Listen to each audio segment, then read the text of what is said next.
Le 30 novembre 1990 fut une journée sordide dans le nord du Maine. Ce jour-là, un travailleur de la Cummings Concrete Corporation d'Alton alerta la police suite à la découverte du corps d'une jeune femme. La victime était face contre terre. Elle était nue, mis à part des chaussettes à ses pieds. Le reste de ses vêtements était empilé à côté du corps. Les policiers arrivés sur place contactèrent le détective Ed Thorne du poste de police voisin de Bangor. Ils savaient que ce dernier travaillait sur le cas d'une personne disparue depuis 1 mois.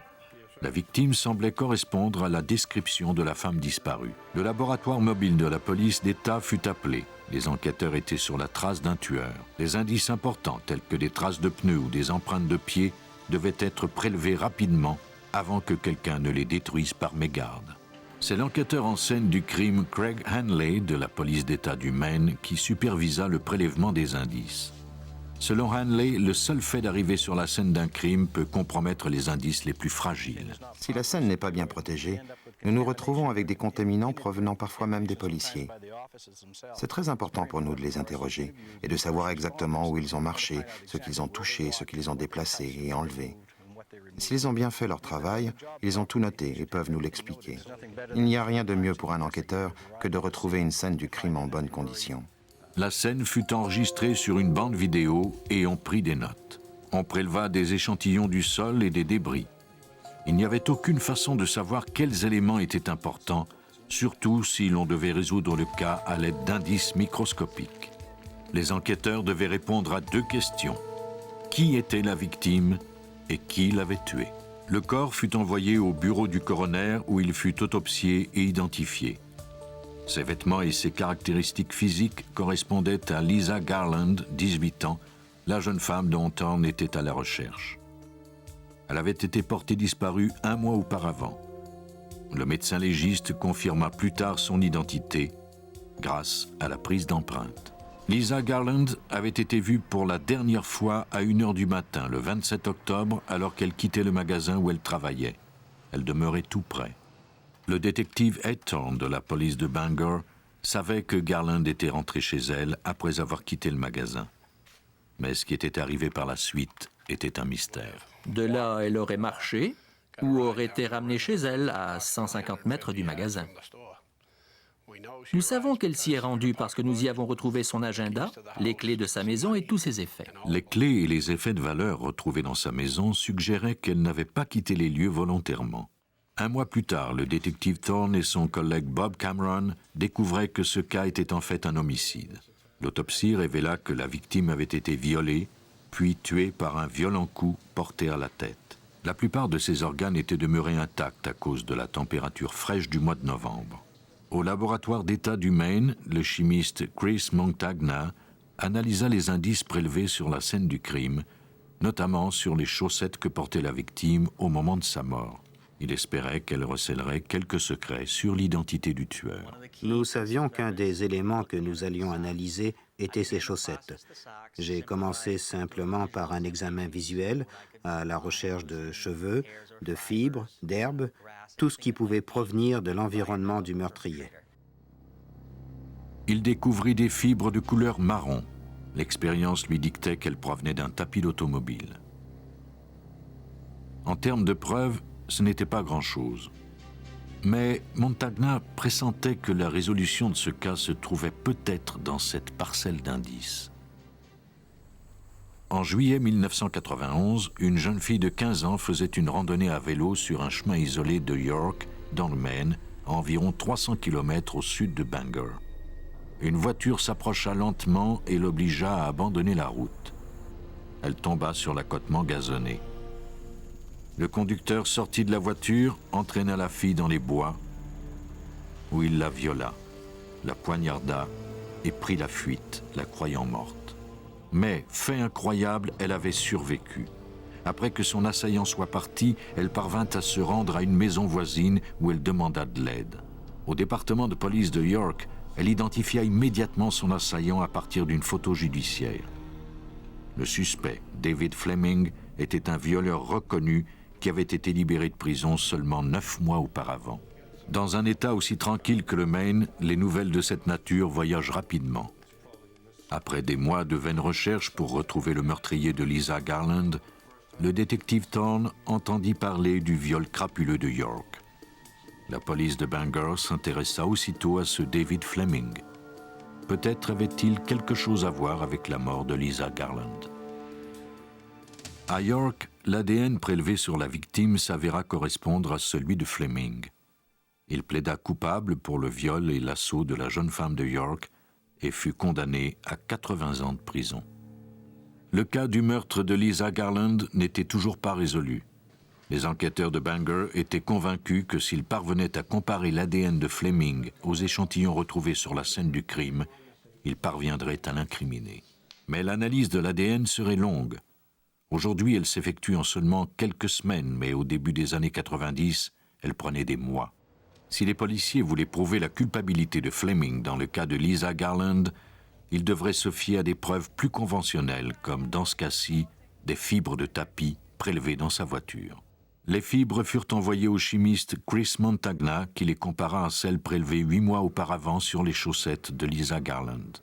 Montagna plaça chaque fibre sur les plateformes individuelles d'un microscope comparatif afin de les analyser côte à côte.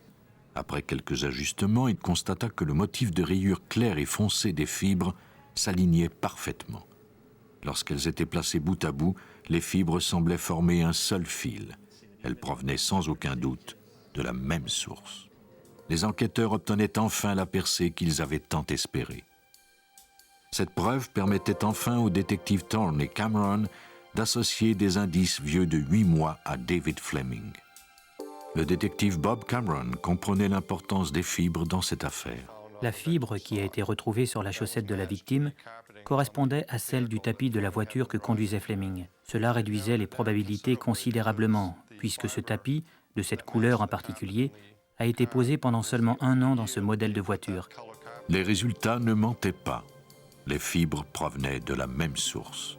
Mais cette minuscule preuve suffirait-elle à convaincre un jury hors de tout doute? Par bonheur, un autre indice dont personne n'avait tenu compte fut retrouvé dans le sac contenant le corps. Il s'agissait d'un petit fragment de bois qui semblait sans importance. Montagna remarqua qu'il avait été taillé en coin, ce qui lui indiquait peut-être qu'il avait été usiné. Après le succès obtenu avec l'analyse des fibres de tapis, Montagna demanda à ses analystes de retourner examiner la voiture de Fleming afin d'y chercher d'éventuels fragments de bois. À l'intérieur du coffre, sous un morceau de tissu, se trouvaient de petits bateaux de bois usinés. Fleming avait appris à travailler le bois pendant son séjour en prison. Montagna envoya le fragment et les bateaux au laboratoire pour les faire analyser. Les résultats étaient très incriminants pour Fleming. Le fragment était fait de pin blanc, de même que les bateaux, et le bois avait été travaillé de la même façon. On possédait maintenant 2 preuves majeures contre Fleming dans le cas de Lisa Garland. La fibre et le fragment de bois prouvaient tous deux que Garland s'était bien trouvé dans la voiture de Fleming. Malheureusement, ils ne prouvaient pas qu'il l'avait violée puis tuée. Faire la preuve du meurtre serait bien plus difficile puisque Fleming avait un alibi à toute épreuve. À peu près au moment de la disparition de Lisa Garland, il séjournait à l'hôpital pour de graves blessures. Lisa Garland avait été vue en vie la dernière fois alors qu'elle finissait son quart de travail au magasin de Bangor vers 1h du matin, le 27 octobre. Vers 6h du matin du même jour, David Fleming fut impliqué dans un accident de voiture qui l'obligea à séjourner à l'hôpital pendant 2 semaines. Les fibres démontraient que Garland s'était trouvé dans la voiture de Fleming, mais les détectives devaient découvrir à quel moment il s'y était retrouvé s'ils voulaient prouver que Fleming en était le tueur. Ce dernier disposait de 2 chances pour enlever Garland. La première était pendant les 5 heures entre le moment de sa disparition et le moment de son accident. La deuxième était la période de 2 semaines après son congé de l'hôpital et la découverte du corps de Garland. Un examen révéla qu'elle avait été tuée peu après son viol, mais la température fraîche qui avait permis la conservation de son corps rendait le moment précis de son décès impossible à déterminer. La police savait qu'elle n'avait pas pu se trouver dans la voiture de Fleming pendant son séjour à l'hôpital puisque cette voiture était en réparation. Si on pouvait prouver qu'elle était morte avant l'hospitalisation de Fleming, on démontrerait ainsi qu'il était bien son meurtrier. Les enquêteurs devaient trouver un moyen de découvrir le moment précis de sa mort. La police de Bangor apprit qu'une photo aérienne de la scène du crime avait été prise 2 semaines avant la découverte du corps de la victime. À l'analyse de ces photos, les enquêteurs firent une découverte surprenante. Au début, c'était flou et indistinct, mais un agrandissement permit de le confirmer. Dans la fosse se trouvait bel et bien le corps de Lisa Garland. On avait une preuve photographique que la victime était décédée avant l'hospitalisation de Fleming. Cela impliquait obligatoirement qu'elle s'était trouvée dans sa voiture avant son accident. Les fibres avaient permis de démontrer la présence de Garland dans la voiture de Fleming. La photo établissait maintenant le moment de sa mort. Tous les éléments confirmaient que Fleming était bien son meurtrier. Les détectives Thorne et Cameron savaient qu'ils disposaient de tout ce qu'il fallait pour faire inculper leur homme. Mais vint ensuite la preuve irréfutable. L'analyse de l'ADN de la scène du crime était enfin terminée. L'analyse de l'ADN a été faite au labo du FBI et les résultats prouvaient qu'il s'agissait bien de l'ADN de Fleming. Les fibres prouvaient le lien entre la victime et la voiture. La photographie établissait le moment approximatif de sa mort. Et l'accident lui enlevait définitivement l'opportunité de s'en sortir, puisqu'il précisait encore davantage le moment du meurtre. Le 22 mars 1995, David Fleming fut accusé du viol et du meurtre de Lisa Garland. Il écopa d'une sentence de prison à vie, en plus de 80 ans pour le viol de York.